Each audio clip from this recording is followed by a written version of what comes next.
À 1086 mètres d'altitude, aux confins du Tel et des hauts plateaux, sur le versant sud du Djebel Ghezoul, Tiaret a toujours occupé une position stratégique pour les hommes, toutes civilisations confondues. Tiaret a largement participé à l'histoire du monde, du Phéominien à l'Homo sapiens, en passant par le Néandertalien, tous ont laissé à Tiaret des vestiges. À l'époque de la colonisation, Tiaret fut d'abord une place forte militaire, la Redoute, puis elle devient en 1869 commune de plein exercice. Nommée sous-préfecture, elle deviendra préfecture le 28 juin 1956. Elle comprendra alors 4 zones, Tiaret, Aflou, Frenda et Vialar. Le dernier préfet fut M. Ahmed Noumri.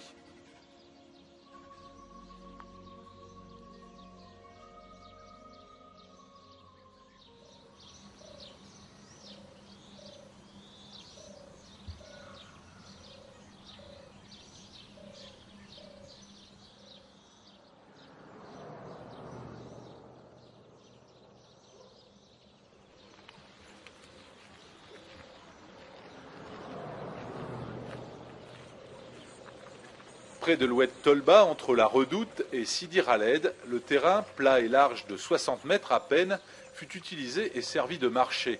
L'emplacement fut nommé Place des Caravanes et l'on y construisit un fondouk pour recevoir et héberger les marchands qui venaient des alentours. Plus tard, la place prit le nom de Place Carnot. Au centre de la place, un kiosque à musique rythmait les parades militaires, mais aussi les fêtes et les bals.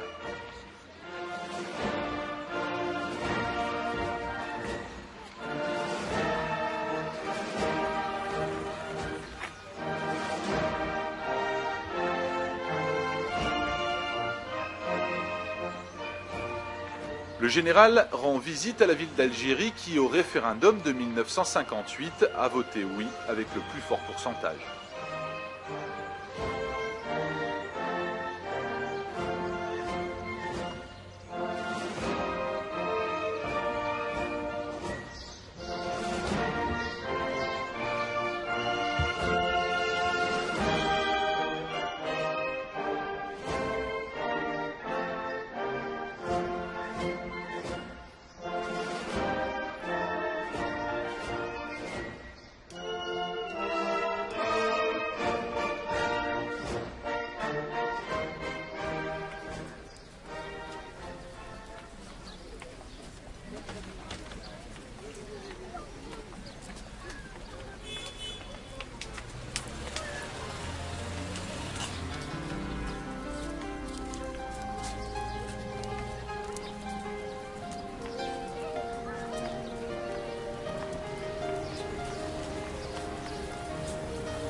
Une publicité de 1895 fait état de l'hôtel de Madame Veuve Leca, complètement remis à neuf avec confort moderne et cuisine raffinée.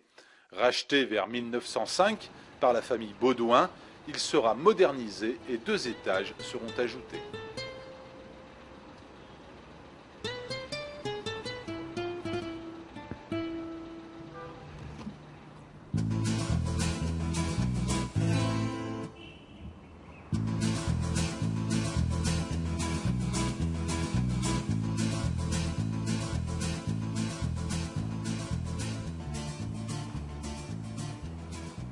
Selon la maxime, l'étranger toujours cordialement reçu à Tiaret revient immanquablement dans le pays, sitôt qu'il a goûté à l'eau de la source du Figuier, située près de l'escalier qui conduit à la mosquée et non loin de la place Carnot. Cette source, Aïn Kerma, jaillit d'une fissure d'un rocher où pousse par on ne sait quel miracle un figuier qui lui a donné son nom.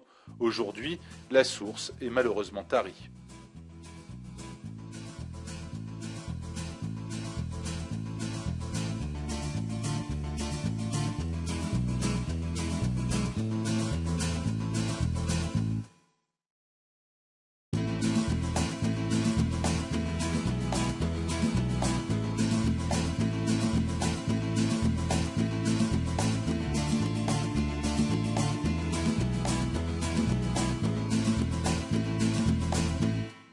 À l'occasion de l'inauguration du monument érigé au glorieux fondateur de Tiaret, la Mauricière, les places, les maisons et les différentes artères de Tiaret disparaissaient sous les drapeaux.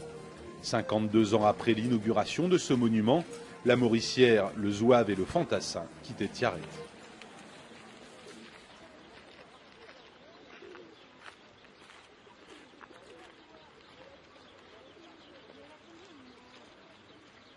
Le Fantassin et le Zouave complètent maintenant le monument à la mémoire des morts pour la France à Maubeuge. Quant à la Mauricière, sa statue abîmée se trouve au dépôt des œuvres d'art de l'État.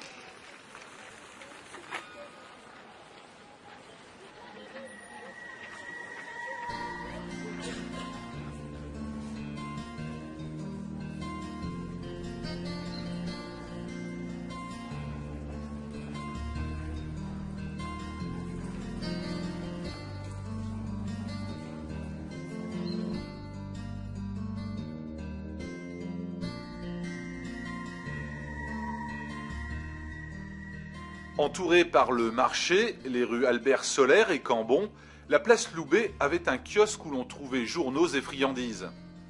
La Banque d'Algérie en occupait un coin. À l'autre extrémité, le Café Corne permettait à la jeunesse de jouer au billard, mais aussi de danser. Quant aux adultes, ils jouaient aux cartes, belote bien sûr, mais aussi jeux d'argent.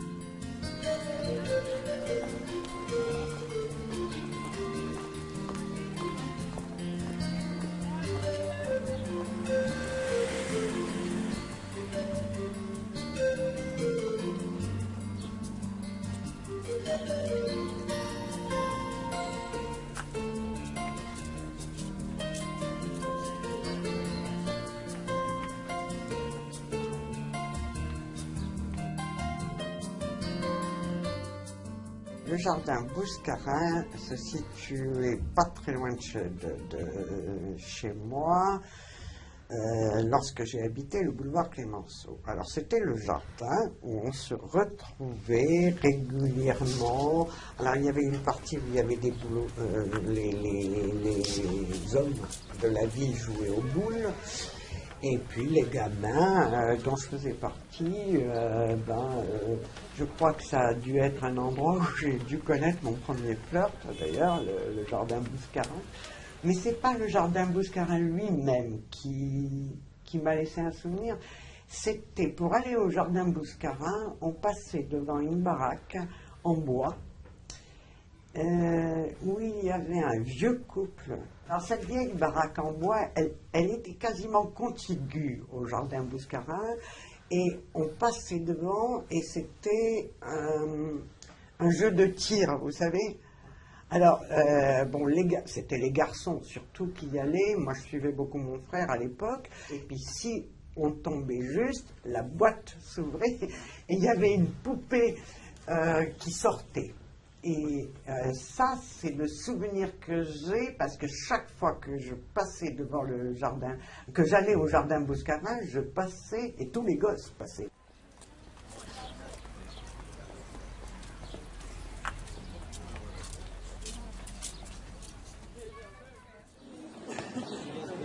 Le Boulodrome, c'était le lieu privilégié de mes vacances. Parce qu'après la guerre et jusqu'au début des années 50, les vacances, on n'allait pas très loin pour nos vacances. Je l'ai passé au Boulodrome, où avec d'autres enfants de mon âge, on avait toute liberté, puisque c'était un endroit fermé, où il y avait nos parents. Les parents, les hommes jouaient aux boules, les mères venaient les rejoindre le soir, et nous, enfants, on avait toute liberté pour jouer, courir, jouer au ballon, avant de prendre un petit peu d'âge, et de jouer aux boules aussi, comme le faisait notre père, nos pères. Et on jouait à Tiaret, c'était la lyonnaise, c'est-à-dire la longue. Le terrain de Boulodrome, comme tout le monde le sait, c'était comme Tiaret. Tiaret était bâti sur une montagne. Donc c'était à plusieurs étages, ce boulodrome. On grimpait des escaliers, on arrivait à une sorte de petite esplanade où il y avait la fontaine, il y avait une fontaine, un jet d'eau. On grimpait quelques escaliers, on arrivait à la buvette. On grimpait encore, mais là il n'y avait pas d'escalier. C'était des sentiers qui menaient à un court de tennis. Et encore plus haut, donc encore étagé, on arrivait à la redoute. Ça correspond bien à la géographie, je dirais, de Tiaret, qui est une géographie montagneuse.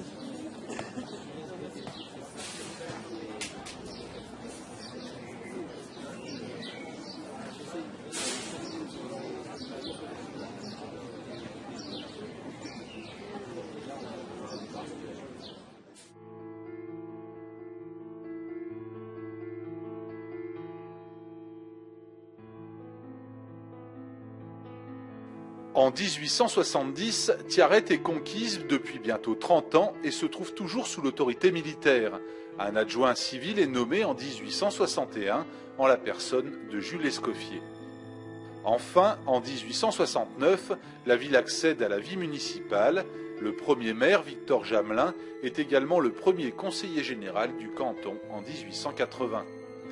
Monsieur Louis Gors, élu en 1945, reconduit par les électeurs en 1951 jusqu'en 1958, fut le dernier maire européen de Tiaret.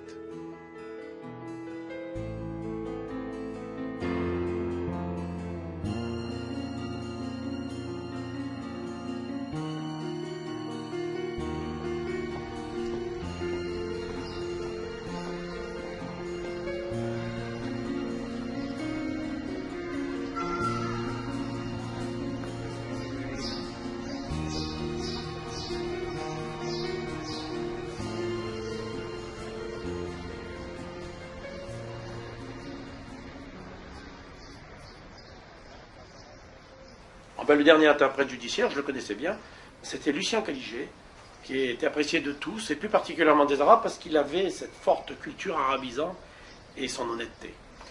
Et il avait remplacé M. Campagnac, donc il faisait partie des 17 interprètes de classe 5 que comptait l'Algérie.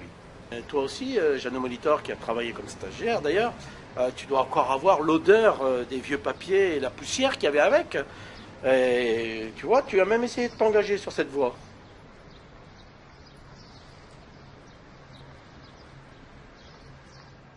La commune mixte, c'est aussi mon enfance, puisque ça me rappelle mon grand-père, grand monsieur, cheveux blancs, grosse moustache blanche, et qui était, à la commune mixte, le responsable des attelages, des bêtes. Il s'occupait des chevaux, il s'occupait pratiquement de toutes les bêtes qui faisaient partie de l'écurie de la commune mixte, qui se trouvait derrière et dans laquelle il m'amenait de temps en temps. Et je me souviens d'un âne, d'un bourricot, comme on dit là-bas, et pendant qu'il travaillait, moi, je montais sur le bourricot. Alors, j'étais content, bien sûr, d'aller voir mon grand-père, parce que je savais que j'allais monter sur le bourricot.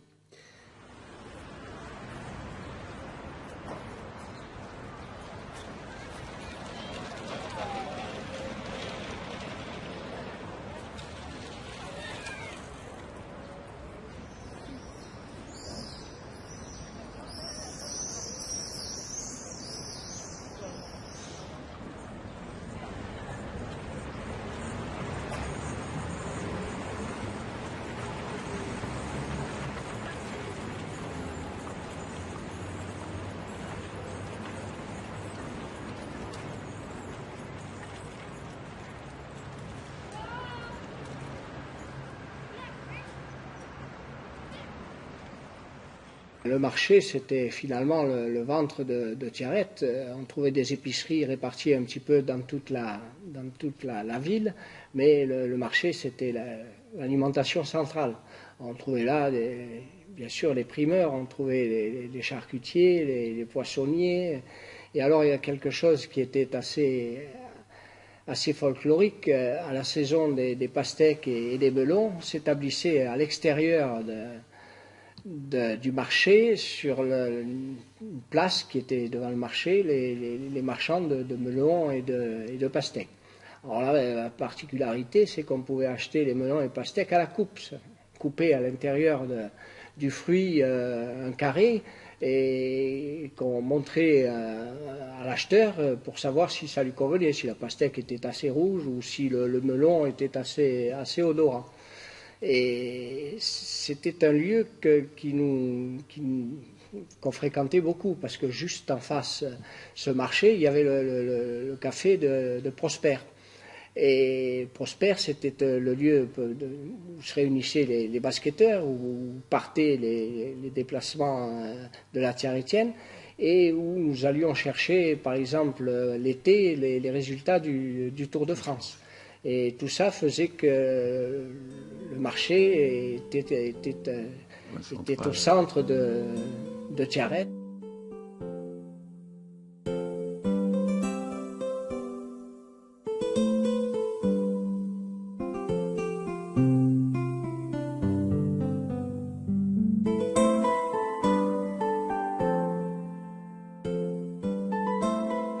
Avant 1914, le marché arabe se trouvait route du stade. Les nomades, en plus des habitants de la région, venaient vendre leurs moutons et s'approvisionner en produits nécessaires à leur parcours. Le troc était le moyen d'échange le plus courant.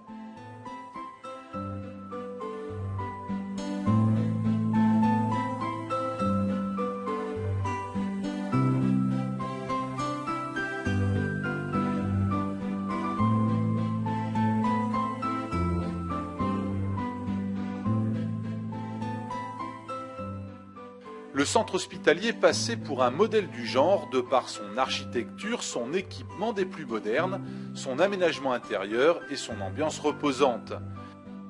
La direction était composée de 7 médecins civils, une pharmacienne biologiste et 5 médecins militaires.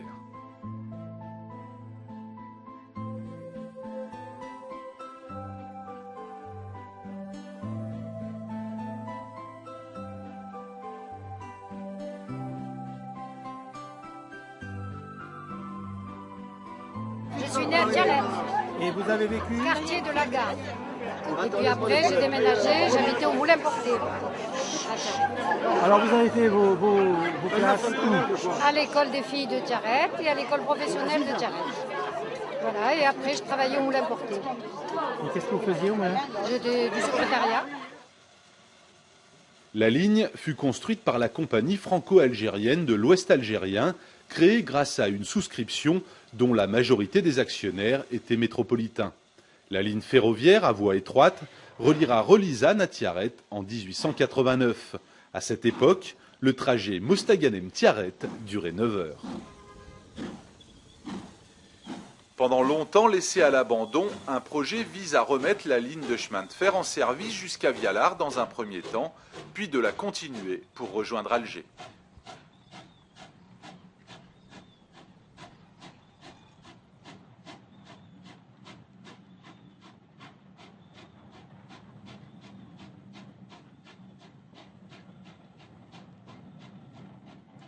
Ben, ça se passait par une fréquentation assidue du cinéma, puisqu'il y en avait 3, et qu'il y avait 2 séances, comme on disait, la première matinée et la deuxième matinée, bien que les deux aient lieu l'après-midi, mais enfin c'était comme ça.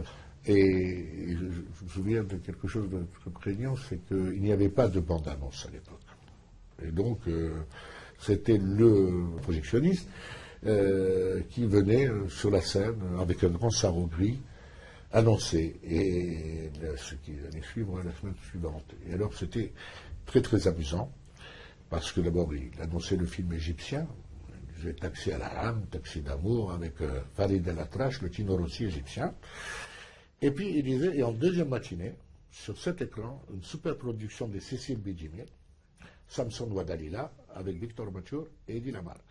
Et quel que soit le film, il avait une phrase récurrente, il disait, dans le film, 2 hommes se battent dans une nature hostile pour la possession d'une même femme.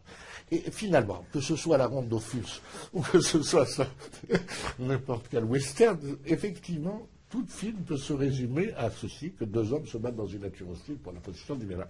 C'était donc très drôle, mais paradoxalement, même de façon comme ça cursive, il arrivait à nous donner envie d'aller voir le film que nous aurions de toute façon. C'était systématique. Oui, déjà. Il disait toujours ça.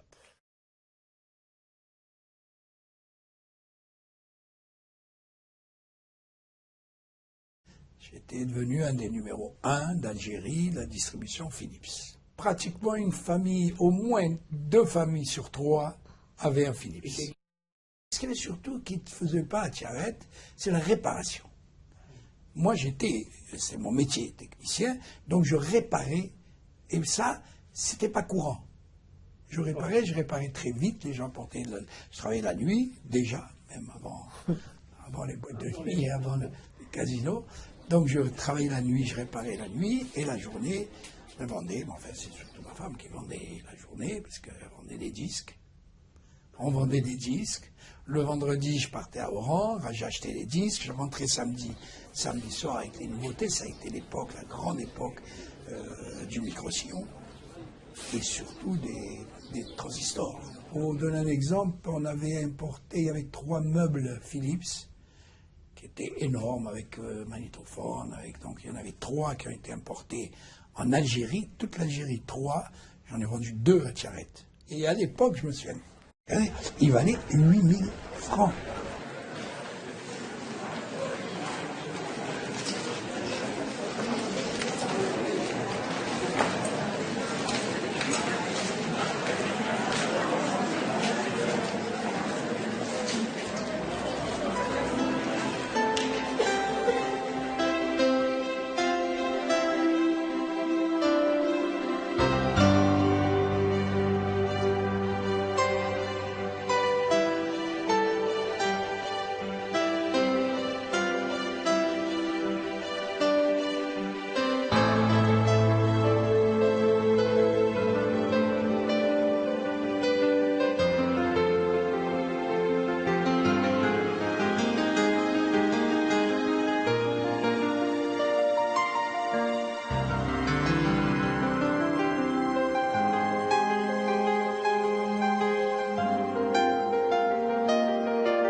À intervalles réguliers, le gouverneur général visitait les différentes régions sous son autorité.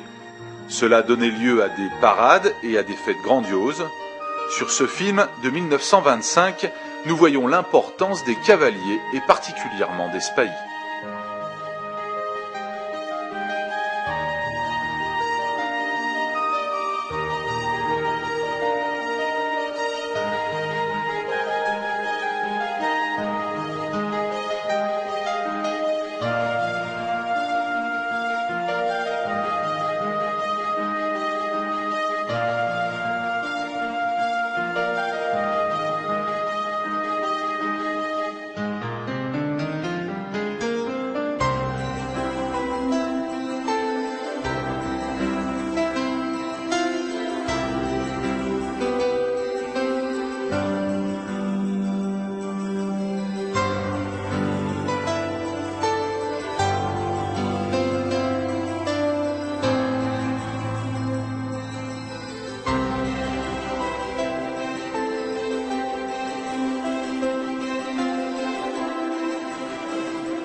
J'habitais rue Kléber, Plus tard, avec mes parents, quand ils sont venus habiter au 10 rue Combon, j'ai habité au 10 rue Combon, à côté d'une brasserie célèbre qui s'appelait la Brasserie des Sports, qui a été ensuite tenue par André Turcy, qui a été la reine de l'Alcazar des années 1925-26, comme ça et tout. Voilà, bon.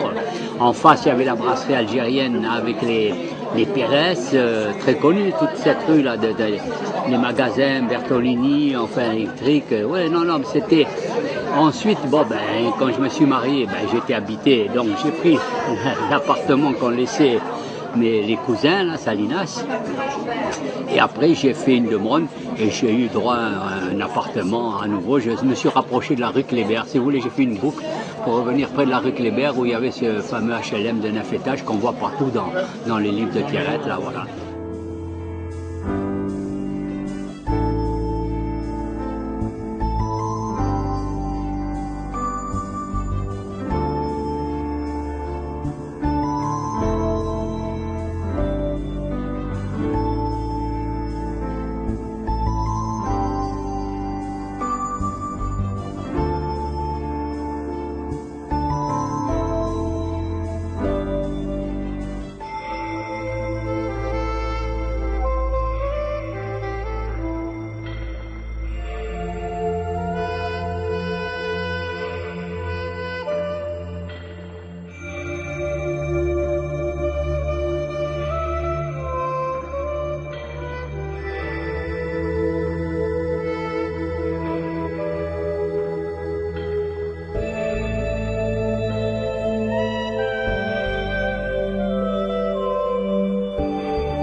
Mon père était transporteur routier à Tiaret, établi depuis très longtemps dans la ville. Et donc moi j'étais à l'école primaire, secondaire et jusqu'au lycée, jusqu'au bac avant de partir en France pour suivre mes études supérieures. Là moi j'ai gardé un souvenir extrêmement ému. C'était, même si on a vécu la guerre, on avait des relations amicales, des sorties en scooter. Enfin, j'ai gardé un très très beau souvenir de mon enfance à Tiaret. J'ai un souvenir très très vivace de tous mes instituteurs, sans exception. Il y avait M. Sébi, il y avait mon oncle André Serrero, il y a eu deux avant M. Sixou, M. Contreras, Madame Siby aussi. J'ai un souvenir très vivace de tous les... Et parfois des coups de règle qui étaient distribués par les mêmes instituteurs, lorsqu'on était un peu trop turbulent. Et vous avez des souvenirs de camarades? Ah oui, mais grâce d'ailleurs à l'association des anciens élèves, on a retrouvé plusieurs. Puis c'est comme si on s'était quitté la veille. Voilà, il restait un lien quand même très fort. Oui, je me souviens de tous mes camarades, Mesguine, les Wanish, Toto Jonca, vraiment de tous mes camarades.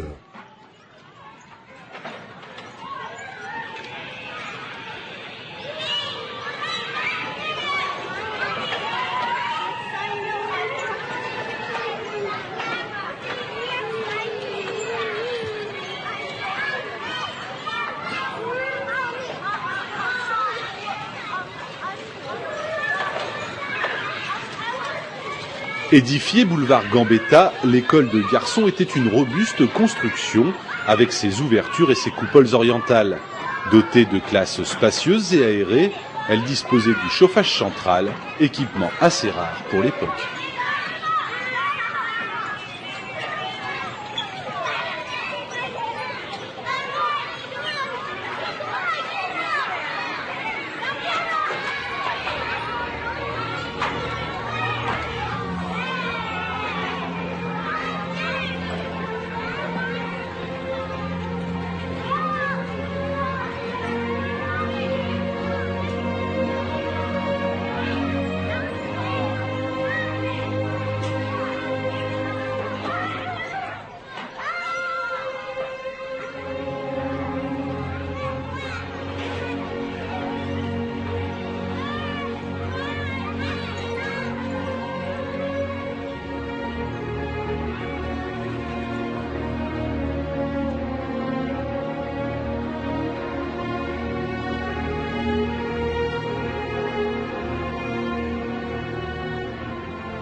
Alors tous les ans, fin juillet, à la fin des classes, donc, il y avait dans cette école indigène une exposition des travaux faits par les élèves.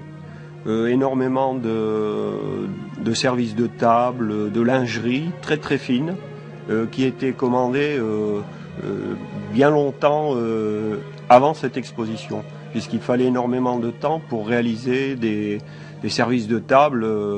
Enfin, disons que je vivais dans cette école, donc j'ai vu tous les ans des merveilles s'exposer. Créé en 1945, le collège d'enseignement technique ou école professionnelle avait pour mission de former des ouvriers aptes à exercer les métiers de la mécanique, de l'ajustage, de la menuiserie et du bâtiment.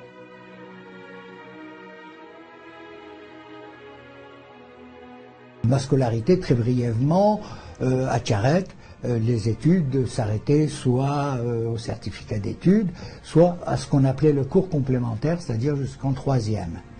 Et pour ceux d'origine modeste, comme la mienne, il n'y avait qu'une seule solution, qui était l'école normale, parce qu'elle était gratuite.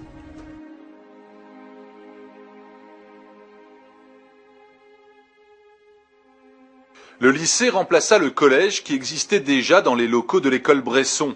Construit en 1952 sur la route des Pins, il fut le premier lycée mixte d'Algérie. Il comprenait un internat réservé aux garçons. Messieurs Sebaoun, Iresh, Bensoussan et Robert en furent les proviseurs. Parmi les professeurs, citons mesdames Kérob, Lucioni, Nakache, Page, Sarfati, messieurs Aïssaoui, Bouchada, Boutarem, Brun, Chabal, Darmon, Dirosa, Marty, Ram et Vassot.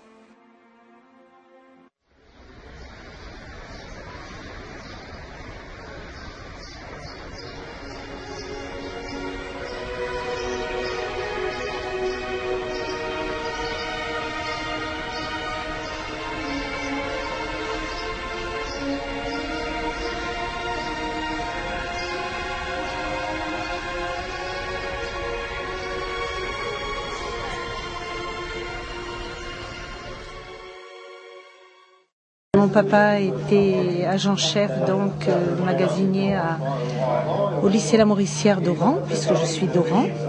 Et il a été muté donc en 52, suite à une promotion au collège de Tiaret, au collège mixte de Tiaret. J'étais à l'école de filles, comme j'habitais rue Hoche, et je n'habitais pas très loin de l'école de filles qui se trouvait derrière l'église, ou à côté de l'église plutôt. Et donc j'ai fait la fin de ma scolarité donc, dans cette école. Puis ensuite j'ai été à l'école indigène de filles, d'apprentissage.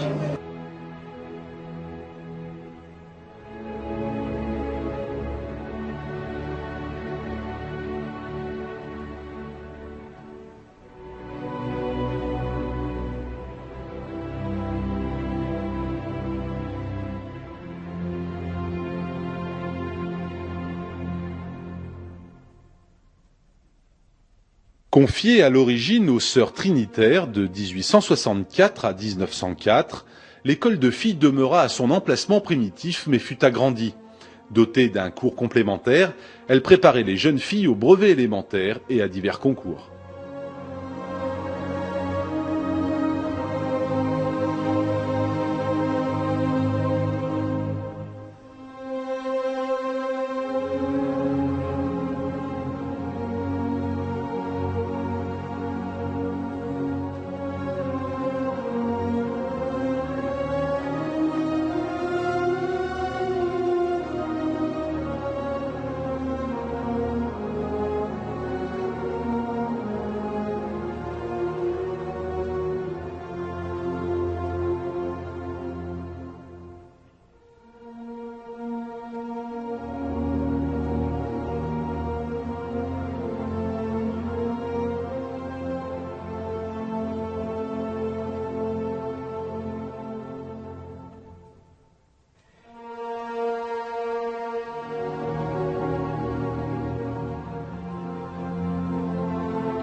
premiers services religieux eurent lieu en avril 1850 dans une chapelle de la Redoute près du bâtiment des officiers.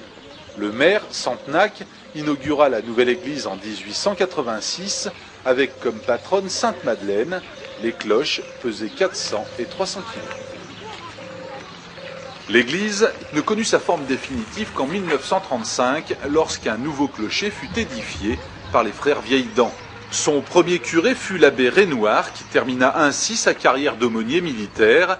À sa mort, en 1898, l'abbé Malivert le remplaça, puis vinrent l'abbé Mordiconi et enfin l'abbé Ledlot, assisté de l'abbé Jean Baquet.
Les grands bals étaient organisés par la Tiarétienne encore, qui organisait le bal du Mardi Gras, c'était le sommet de la saison. Il y avait le bal de la Croix-Rouge également, et le bal du club athlétique tiarétien.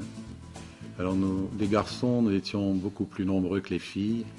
Aussi, avant chaque danse, les garçons se préparaient pour foncer sur leur proie. Mais beaucoup de Tiarétiens préféraient aller dans les fêtes de village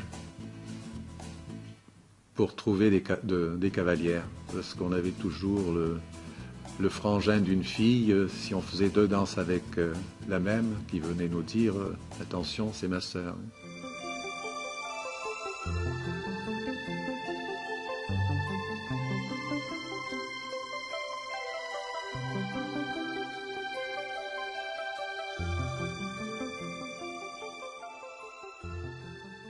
Le GST fut fondé dans les années 20 à 30. Les footballeurs tiarétiens étaient renforcés par leurs amis de Trumlé, Federbe. On retiendra quelques noms comme Arcy, Barty, Ben Sayag, Boubaye, Carrère, Navarro, les frères Scander et bien d'autres. Dès le début, la JSMT amputa le Gallia d'un nombre important de ses membres. Elle devint rapidement une excellente équipe respectée par ses adversaires.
La STPM se nommait à ses débuts la Société de tir, escrime et gymnastique. La section de basket, constituée en 1938, allait devenir la fine fleur de la Tiarétienne. Elle s'imposa rapidement en division d'honneur et d'excellence. Elle gagna la Coupe de Rani dans les années 50.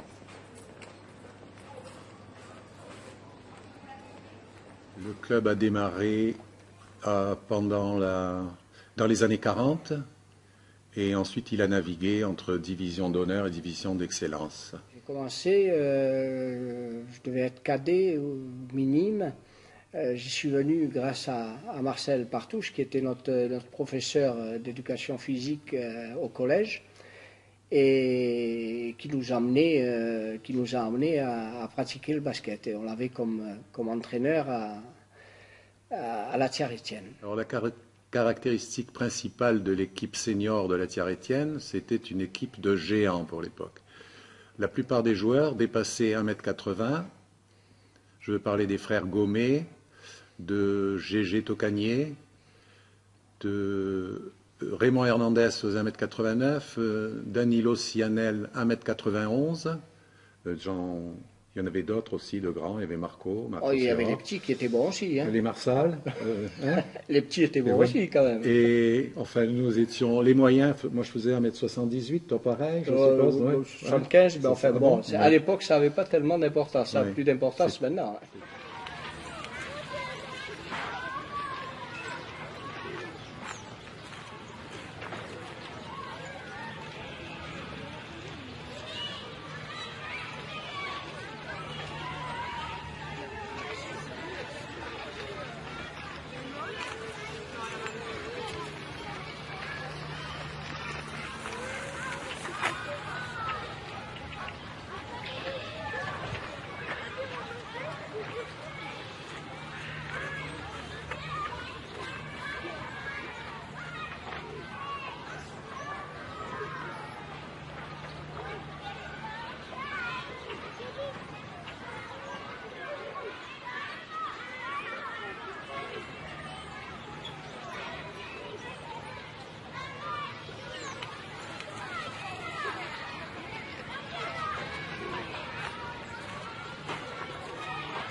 Le dernier lion de la région fut tué en 1882 par M. Santenac devant sa propriété. Les chasseurs locaux étaient largement servis, le gibier étant très abondant. Au retour de la chasse, les tableaux exhibés étaient souvent impressionnants. Région riche en gibier, cailles, perdrix, lapins, lièvres et sangliers, sans oublier les gangasses et les calandres.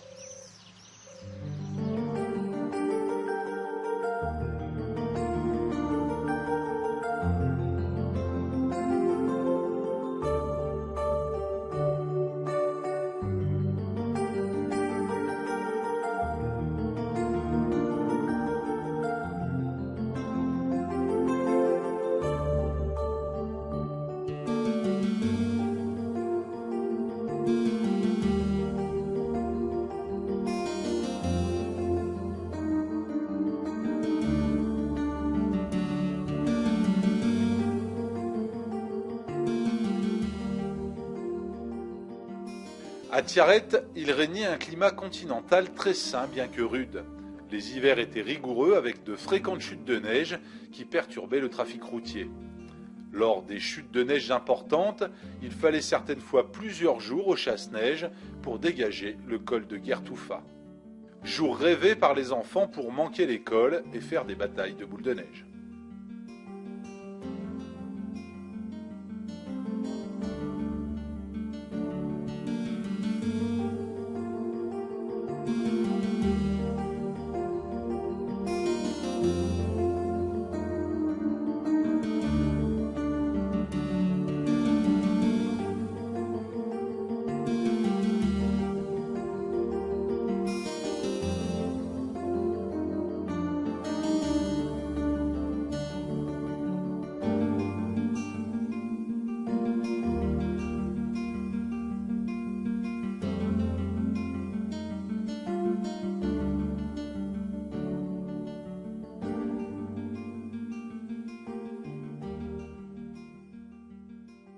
seule chose qui nous rendait nostalgiques, c'est parce qu'on n'avait pas le droit de retourner. C'était surtout ça. C'est que dans notre esprit, on ne pouvait pas retourner. Et c'est ça qui était dur. Vous voyez, parce que quand vous quittez une région, et vous pouvez y retourner, vous n'avez même pas envie de retourner, ou vous y retournez comme ça. Par contre, en Algérie, le fait de ne pas pouvoir retourner, vous voyez, ça nous a rendu nostalgiques. La ville de Tiaret, comme on l'a connue, nous, n'a pas bougé. Ensuite, effectivement, à partir par exemple, quand vous arriviez au lycée, au-dessus du lycée, il y avait le stade et plus rien. Plus rien. L'hôpital au-dessus. Aujourd'hui, vous avez des bâtiments tout le long jusqu'au Pin. C'est-à-dire, vous avez 1 km, 500, 2 km, donc vous avez des bâtiments. Donc ça a été construit.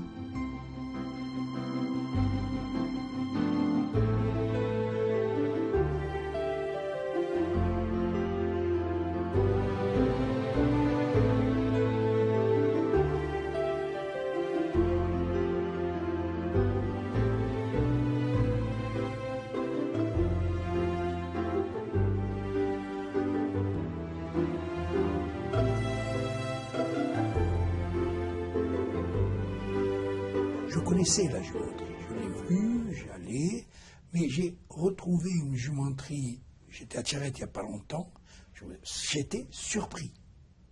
Elle m'a beaucoup plus impressionné maintenant, alors qu'il y avait une personne qui était là qui me disait que le responsable, qui était déjà responsable, il était en dessous, le capitaine, vous avez dû le voir, et cette personne me dit c'était comme ça. C'était comme ça, mais j'étais surpris de voir qu'on avait une si belle jumenterie, énorme, magnifique. Voilà, le Tiaret, jumenterie, on allait, on tournait autour, on ne rentrait pas dans la jumenterie.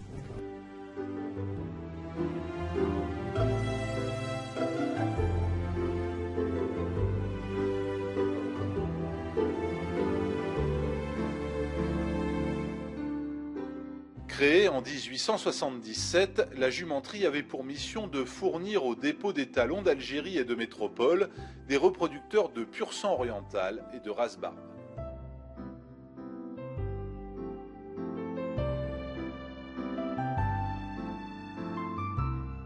Quand est-ce que vous avez préparé ce métier-là 1954.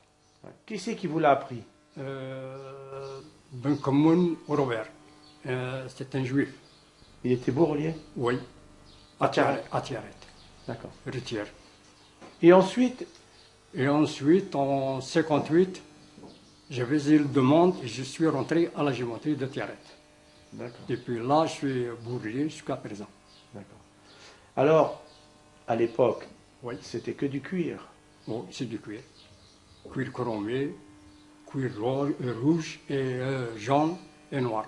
D'accord.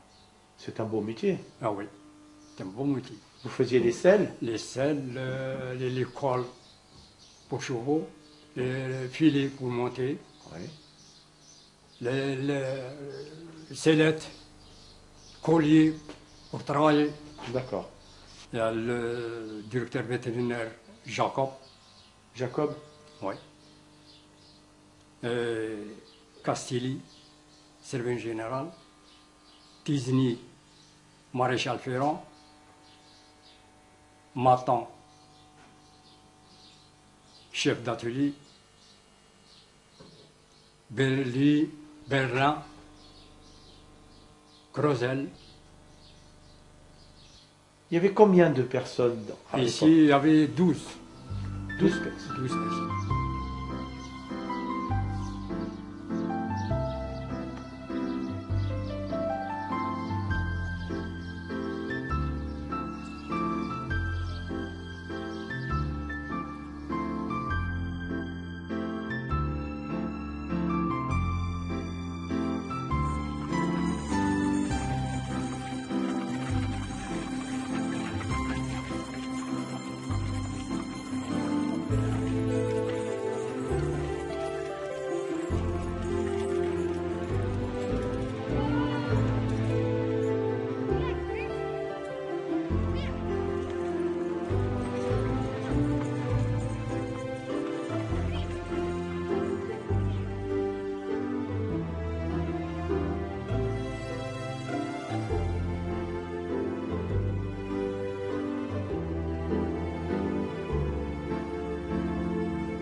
Le département de Tiaret était équipé pour la conservation et la transformation de ses produits céréaliers.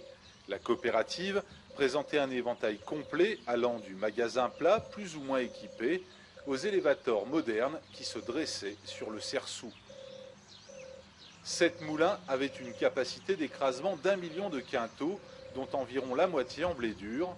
Ainsi, tels des gratte-ciel inattendus, docks et silos dressaient leur stature de béton au-dessus des villes et des campagnes. Tiaret, ville commerçante, vivait de l'agriculture, les minoteries en étant le signe le plus tangible. Tiaret était au centre d'une région agricole comprenant des terres riches, Prévost, Paradol, Montgolfier et de terres plus pauvres, les hauts plateaux du Cersou. Tiaret a souvent été désignée la capitale du Cersou. Sur ces terres de Burdeau, Vialard, Aïnzarit, Kermès, Trumelet, Trézel, il fallait beaucoup de travail pour un résultat souvent décevant. N'oublions pas que les terres étaient cultivées une année sur deux, et dans ces régions où un rendement de 10 quintaux à l'hectare était considéré comme une bonne année, le nombre d'hectares n'était pas un gage de grande richesse.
Les moulins portés, c'est toute une vie. C'était notre quartier, d'abord. Tout à fait. Hein. En fait, les moulins portés, c'est l'endroit où je suis né. Mon père était chef meunier, c'est-à-dire qu'on dirait aujourd'hui directeur de fabrication. Il dirigeait le moulin pour faire du blé, pour faire de la farine et de la semoule, et ainsi de suite. Dans ce moulin, toute ma vie s'est déroulée. J'y suis né, comme j'ai dit tout à l'heure, j'y ai grandi, et j'y ai joué. J'ai appris la vie. Alors on y a joué avec Jeannot, hein, avec Dédé Renoir, avec Paul Jiménez, Jean-Pierre Jiménez, dont les parents travaillaient aussi au moulin. Alors là, c'était infernal. On faisait de tout. On jouait à la course automobile. Et surtout dans les docks, dans les silos de blé où on se jetait et on risque de se faire enfermer par le blé. Hein, mais en fait, voilà. Alors le moulin porté, c'était quand même aussi une industrie importante. C'était quand même un des plus gros employeurs de Tiaret et qui employait énormément de monde. Ça existait, je crois, depuis toujours. Tiaret est né avec le moulin porté, ou le moulin porté est né avec Tiaret, je ne sais pas. Mais voilà, c'est ça. Et ça faisait partie dans l'ensemble d'autres moulins, et d'une entreprise énorme, parce que ça regroupait autre chose, les moulins portés. C'était le grain, le blé, la culture, les battages, les moissonnages, tout ça. Mais c'est surtout notre vie. C'était notre quartier, notre vie.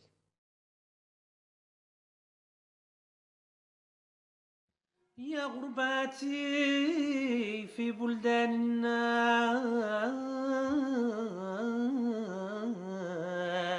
الناس واللي يجي قول هذا براني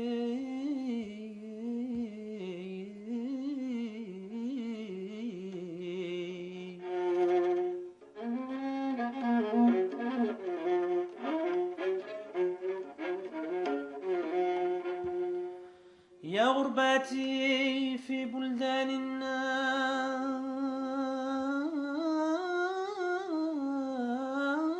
الناس واللي يجي يقول هذا براني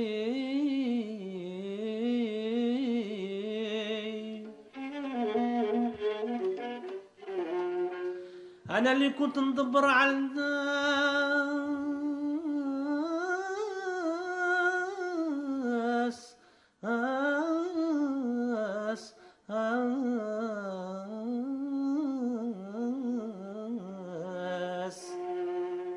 أنا اللي كنت ندبر على الناس تبدل عقلي بهبالي